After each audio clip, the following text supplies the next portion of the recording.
A areia sob os pés dos legionários tremia, como se a própria terra temesse o que estava prestes a acontecer. No ar pairava um zumbido semelhante ao sopro de uma fera pronta para escapar da jaula. Dezenas de homens puxavam cordas rangentes, esticando a corda de arco feita de tendões retorcidos. Um instante depois, ouvia-se um estalo, e um pesado dardo da espessura de um braço sibilava pelo ar, levando a morte a uma distância de 400 metros. Poderia o homem antigo ter criado uma arma que, em força e precisão, se assemelhava a um rifle de precisão? E como conseguiam aterrorizar exércitos inteiros muito antes da invenção da pólvora?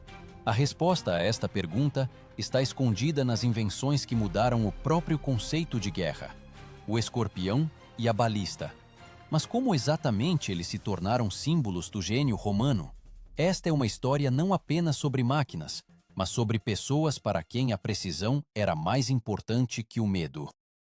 Os romanos chamavam suas máquinas de arremesso de torsiones, da palavra latina para torção.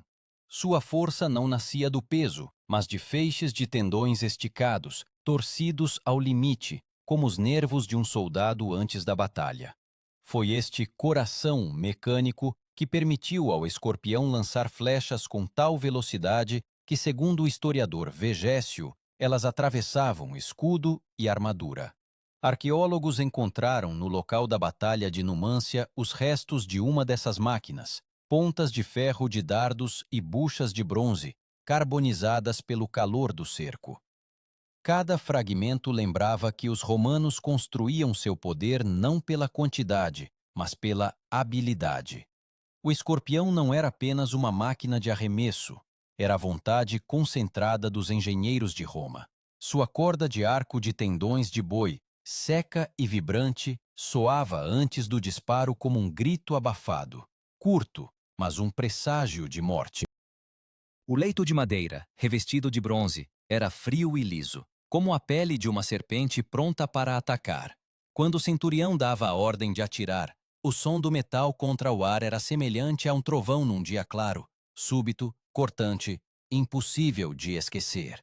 Quem estava diante do escorpião via apenas um breve lampejo de sol na ponta e não tinha tempo de perceber que sua vida já havia terminado. Os romanos usavam essas máquinas em cercos e batalhas campais, posicionando-as em fileiras atrás da primeira linha das legiões. Os comandantes sabiam: nenhuma falange inimiga aguentaria se sua formação fosse rompida por várias flechas de aço de uma só vez. Políbio escreveu que os escorpiões abriam a batalha, forçando o inimigo a perder a densidade de sua formação antes que os legionários partissem para o ataque. Mas o principal milagre da engenharia romana residia não apenas na máquina em si, mas no sistema que permitia criá-la às dezenas. Em cada legião havia especialistas, balísticos, pessoas responsáveis pela precisão e ajuste das máquinas de arremesso. Eles eram considerados tão importantes quanto os centuriões, pois de seus cálculos dependia para onde voaria o dardo de ferro. Para montar um escorpião, era necessário quase tanto trabalho quanto para fabricar uma armadura para um legado. Cada detalhe era torneado com precisão. Cada tendão era esticado com o cálculo do ângulo e da umidade do ar. Assim começava uma nova era de guerra.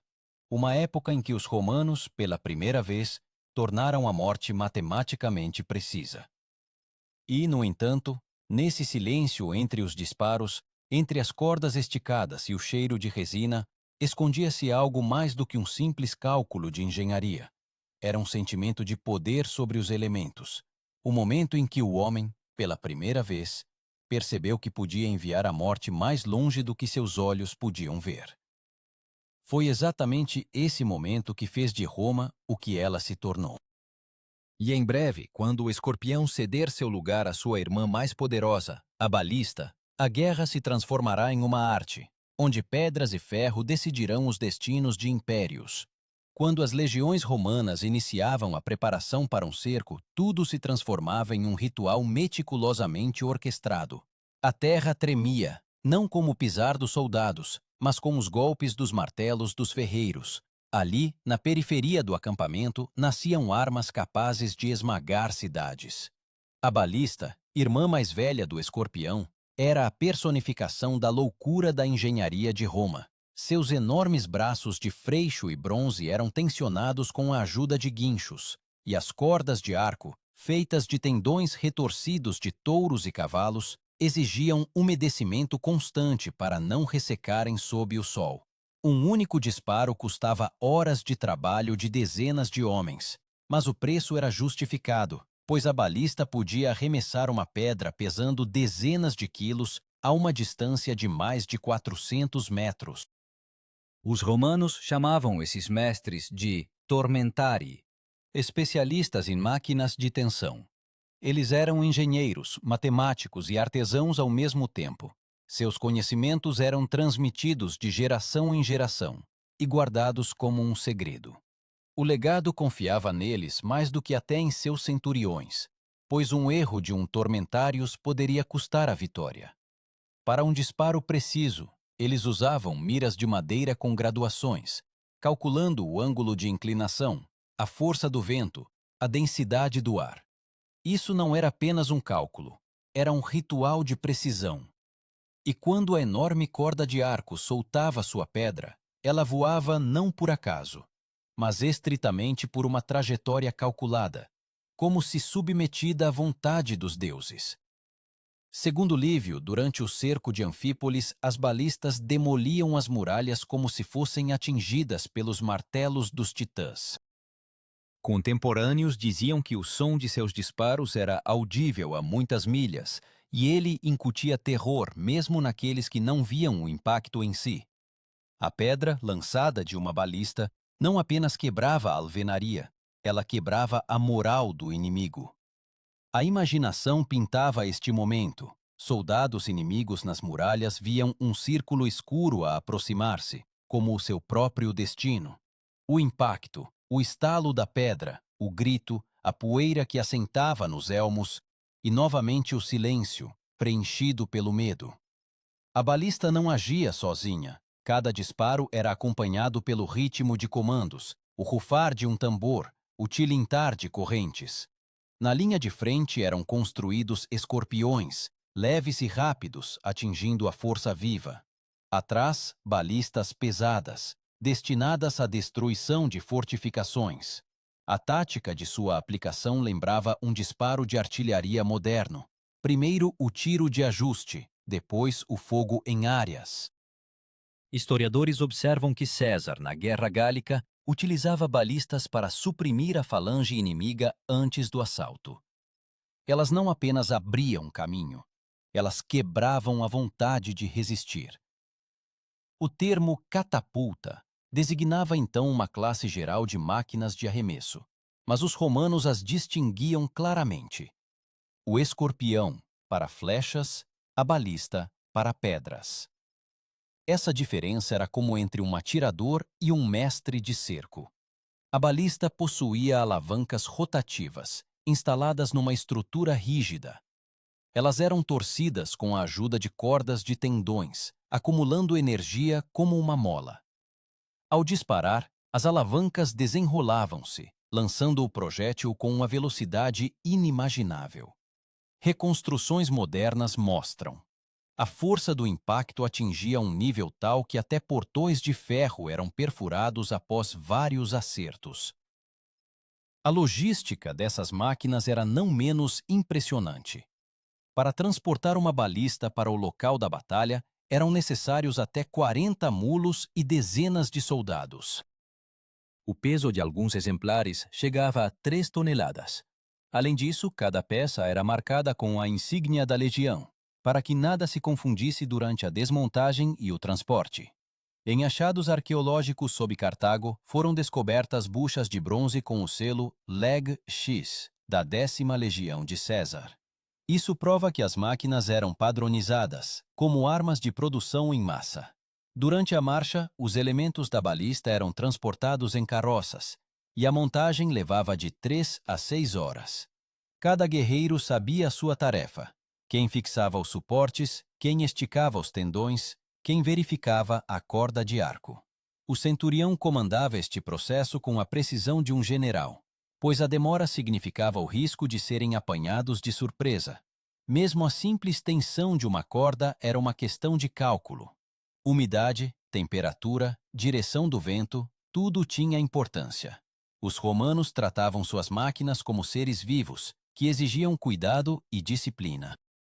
Plutarco escreveu que antes do disparo da balista, os soldados frequentemente paravam, em expectativa, como antes de um terremoto.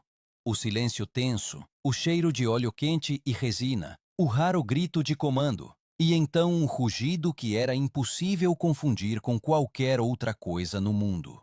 Era o som da fúria mecânica, criada pelas mãos do homem. E foi este som, o zumbido da balista romana, que se tornou o símbolo de uma era em que a engenharia se transformou pela primeira vez numa arma de poder. Mas toda força tem um limite. Os romanos entendiam: nenhuma máquina, por mais perfeita que fosse, vencia sem a vontade das pessoas que estavam por trás dela. E onde o aço e a madeira colidiam com a carne, começava o verdadeiro drama da guerra, o momento em que o cálculo preciso se transformava em caos. Foi então que o exército romano se deparou pela primeira vez com o inimigo que não apenas suportava os golpes das balistas, mas também os usava contra os próprios romanos. Verão, calor, muralhas de Petra. Ano 153 a.C. O cerco de Numância na Espanha tornou-se um dos mais difíceis desafios para o exército romano. Onde as legiões geralmente venciam pelo número e pela disciplina, eles se depararam com um adversário que não se rendia nem mesmo diante das balistas. Os espanhóis, trancados atrás de muralhas fortes, sabiam que, às suas costas, apenas a morte, e era exatamente isso que os tornava mais perigosos que qualquer legião. Os romanos cercaram a cidade com uma muralha de quase 20 quilômetros de comprimento, transformando o cerco num anel onde cada máquina tinha o seu lugar. Naquele dia, a terra sob Numância tremia com os disparos das balistas, e o ar estava denso de poeira, pedra e medo. Na linha de frente operavam os escorpiões, leves, manobráveis, mortíferos. Essas máquinas pareciam insetos metálicos gigantes, seus tendões esticados brilhavam ao sol como escamas de réptil. Cada disparo era acompanhado por um estalo abafado, quando a corda do arco, ao se soltar, arremessava um dardo da espessura de um dedo. O dardo com ponta de ferro temperado perfurava o escudo, depois a armadura, depois o corpo, e cravava-se na terra com o mesmo som que um machado faz ao cortar madeira. Os soldados chamavam a esse som de canção do escorpião. O termo centúria significava uma unidade de aproximadamente 80 homens, e eram eles que operavam os escorpiões em condições de batalha. Cada centurião supervisionava o ritmo de tiro, para que as armas não superaquecessem e não quebrassem devido à tensão. Um erro poderia custar a vida. Se a corda do arco estourasse, a alavanca de metal soltava-se com uma força capaz de esmagar um crânio. Mas o medo era um companheiro habitual do legionário, e não o impedia de cumprir a ordem. Os romanos vencem não pelo número, mas pelo exercício, escreveu Vegésio, e em Numância essa afirmação tornava-se evidente. Onde outro povo entraria em pânico, os romanos transformavam o combate num procedimento, preciso como o movimento de engrenagens. As balistas, por sua vez, atingiam mais alto. As muralhas, as torres, os portões. Um dos disparos, descrito por Lívio, destruiu parte de uma torre da fortaleza, matando dezenas de defensores. Mas os numantinos rapidamente aprenderam. Eles começaram a usar barreiras de madeira, a levantar escudos protetores, a colocar nas muralhas foles cheios de lã e terra. As pedras romanas já não quebravam as muralhas tão rapidamente, e o cerco se arrastou. Então, o comandante Cipião Emiliano ordenou mudar a tática. As balistas começaram a disparar não apenas pedras, mas também vasos de barro com piche em chamas. Quando tais vasos se quebravam, a cidade era envolta em fumaça densa, as chamas subiam ao céu, e parecia que o próprio ar ardia. Os romanos sabiam transformar o conhecimento de engenharia em arma psicológica. Eles sabiam. O inimigo, cego pelo medo, já estava meio vencido. O historiador Apiano escreveu que os bombardeios noturnos eram acompanhados por tochas, e os dardos em chamas voavam pelo céu como estrelas que caem na terra. Essa imagem não era um exagero. O fogo refletia nos capacetes, projetava longas sombras nos rostos dos guerreiros, e até soldados experientes sentiam como se estivessem participando de algo sobrenatural. Mas a guerra não é apenas técnica, é exaustão. As legiões perdiam forças, provisões, paciência. Cada dia exigia esforço, e as balistas exigiam cuidado, como seres vivos. Suas cordas de arco esticavam, e os tormentari as untavam com uma mistura de gordura e cera para manter a elasticidade. As máquinas eram desmontadas e montadas novamente. Os ângulos e as fixações eram verificados. Mesmo na noite de silêncio, quando não havia disparos, ouvia-se um rangido suave no acampamento. Os soldados apertavam as cordas, verificavam os arcos, preparavam-se para um novo dia. Arqueólogos encontraram sob Numância vestígios de estruturas carbonizadas e cunhas metálicas usadas para fixar as armações das balistas. Esses achados confirmam as descrições dos autores antigos. Os romanos não abandonavam suas máquinas, mesmo quando perdiam homens. Para eles, a arma era uma extensão de sua vontade, e se um homem caía, outro tomava o seu lugar, sem mudar o ritmo. Quando finalmente as muralhas de Numância ruíram, Cipião não ordenou o assalto à cidade. Ele sabia, os habitantes já estavam condenados. Eles incendiaram suas casas e morreram, não dando a Roma a vitória por triunfo. E, no entanto, foi precisamente neste cerco que nasceu uma nova abordagem à guerra. Agora as máquinas tornaram-se não apenas um meio auxiliar, mas a chave para a dominação. As balistas e os escorpiões provaram que a engenharia era capaz de decidir o destino das batalhas. Mas este era apenas o primeiro capítulo da artilharia romana. Em breve, estas máquinas tornar-se-iam não só armas de cerco, mas também parte de exércitos móveis.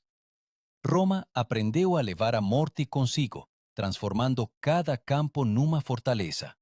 E então, o próprio conceito de combate mudou para sempre. A distância deixou de ser uma salvação.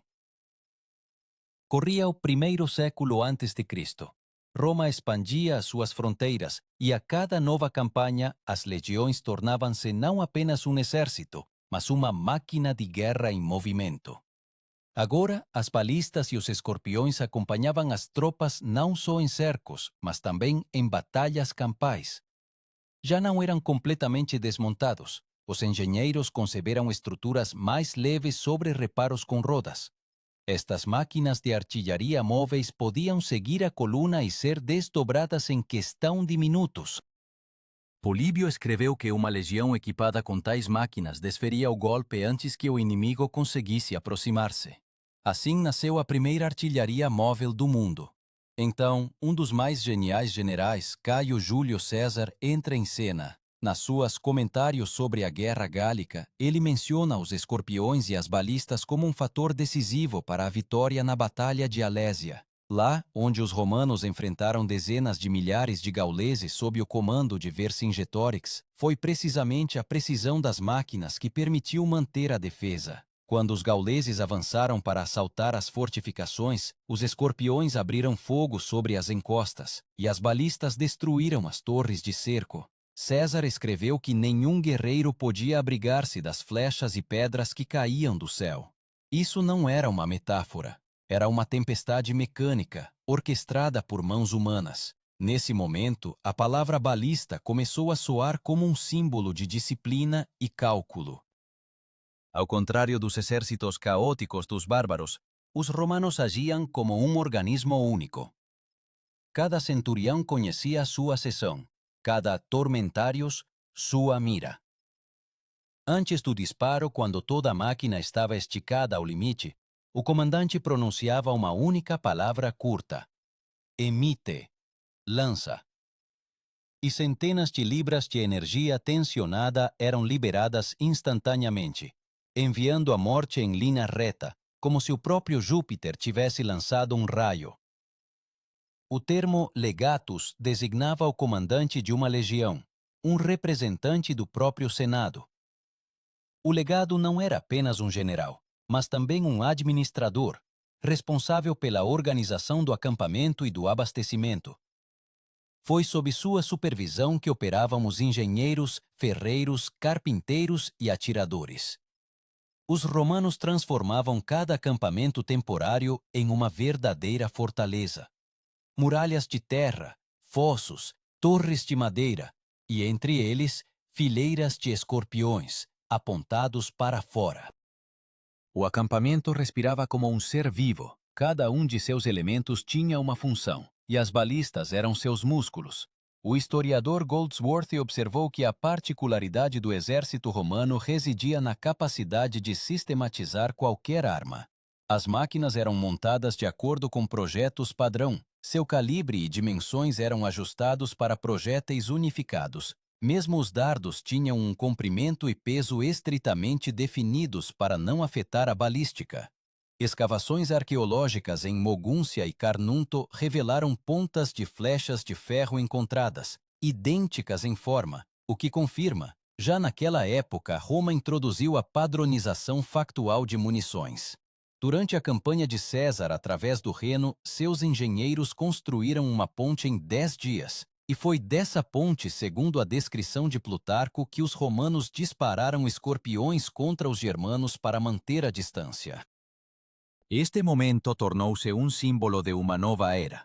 Roma aprendeu a atirar à distância, mantendo suas linhas intactas. Os guerreiros já não se lançavam no combate corpo a corpo com desespero. Eles venciam pelo cálculo. Seus escudos refletiam as flechas, e suas máquinas enviavam a morte de volta. A balista nesses anos atingiu o auge de sua perfeição. Seu alcance chegava a 400 metros, e a força do impacto permitia destruir torres e muralhas. O mecanismo de tensão composto por duas molas de torção tornou-se tão preciso que os tormentari experientes podiam regular a tensão pelo som. Eles sabiam que a voz correta do tendão soava como um gemido baixo sob o vento. Um erro de uma volta na tensão podia mudar o alcance do voo em dezenas de metros. Esses mestres sentiam a máquina como um músico sente um instrumento. Durante o cerco de Alésia, quando os gauleses empreenderam o último ataque desesperado, as balistas atiraram continuamente. César escreveu que o ar estava cheio do sibilar das flechas e do estrondo das pedras, e todo o campo de batalha foi coberto de poeira. As pedras que caíam esmagavam as torres de cerco, e os dardos perfuravam pessoas e tábuas ao mesmo tempo. Os gauleses, perdendo a formação, dispersaram-se, e foi então que os legionários avançaram. Foi uma união perfeita de engenharia e bravura. A máquina abria o caminho, o homem concluía o trabalho. Mas mesmo tal poder tinha o seu limite. As balistas não podiam disparar em encostas íngremes ou em florestas densas, e os inimigos de Roma rapidamente aprenderam a usar o terreno para privar as máquinas de sua vantagem. Então os romanos responderam ao desafio. Eles começaram a criar escorpiões mais leves, adequados para batalhas manobráveis. Esses modelos podiam ser transportados nos ombros de 4 soldados. Eles não atiravam tão longe, mas mais rápido e com mais frequência. A tática mudou. Agora, a artilharia tornou-se não apenas destrutiva, mas também móvel. Nessa época surgiu no exército o cargo de praefectus fabrum, o prefeito dos engenheiros. Ele comandava todos os especialistas técnicos, sendo responsável pela construção e reparo das armas. Sob sua liderança, as balistas eram mantidas como objetos sagrados. Eram lubrificadas, cobertas com óleo, protegidas com tecido contra a poeira. Para os legionários, estas não eram apenas máquinas, mas uma garantia de vida, pois se o inimigo as alcançasse, isso significava que a linha de defesa já estava a ruir. E, no entanto, por trás de cada disparo, de cada tendão esticado, escondia-se não apenas a precisão da engenharia, mas também a tensão humana. Os soldados sabiam que qualquer erro era a morte. Às vezes as cordas arrebentavam e pedaços de metal dilaceravam os corpos daqueles que estavam por perto. Mas os romanos não recuavam.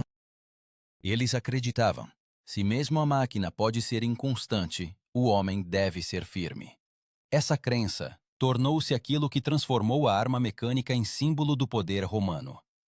No entanto, à sua frente os esperava um inimigo, contra o qual nem a precisão, nem o bronze, nem a disciplina salvavam.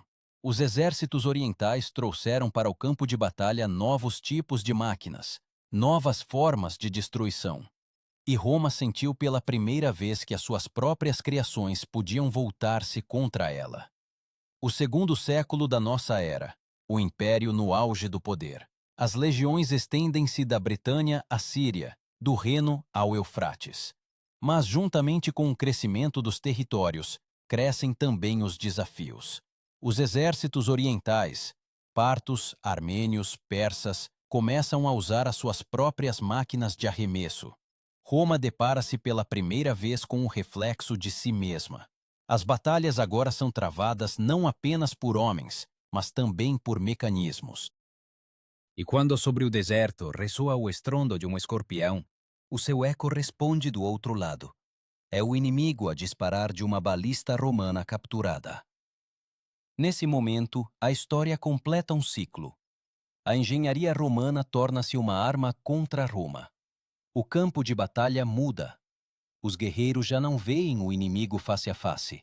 A morte chega de longe, invisível, rápida, sem aviso. Plutarco escreveu que nas batalhas no Oriente as pessoas caíam sem ouvir o disparo, apenas sentindo o golpe do vento.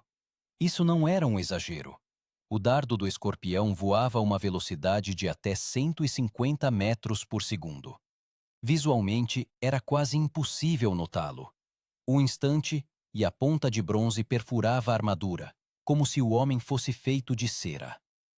O termo balístico em Roma designava não apenas o operador da máquina, mas também o mestre de cálculo. Essas pessoas eram instrumentos vivos, sabiam avaliar o ângulo pelo sol, a distância, pelos passos, a força do vento, pelo movimento da fumaça. O legado romano atribuía-lhes especial importância, pois o desfecho da batalha era cada vez mais decidido não por espadas, mas pela precisão dos disparos. Nos exércitos de Trajano e Adriano, os balísticos recebiam remuneração superior à dos centuriões comuns. Era um novo tipo de guerreiro, um homem de razão, armado pela mecânica. No Oriente, os romanos aplicaram pela primeira vez balistas de cerco com um sistema de contrapesos, o protótipo da futura mecânica de Trabuco. Arqueólogos encontraram na Síria placas de bronze e fragmentos de alavancas que poderiam pertencer a esses modelos posteriores. Tais máquinas arremessavam não só pedras, mas também esferas de ferro cobertas de piche. Elas incendiavam-se ao impacto, e as muralhas inimigas pegavam fogo. Isso já não era simplesmente guerra, era um apocalipse de engenharia. Durante a campanha de Trajano contra os partos, segundo os testemunhos de Dion Cássio, os romanos utilizaram balistas na travessia do Tigre. As máquinas eram instaladas em jangadas que flutuavam pelo rio, bombardeando as margens. Esta foi a primeira tentativa na história de criar artilharia flutuante.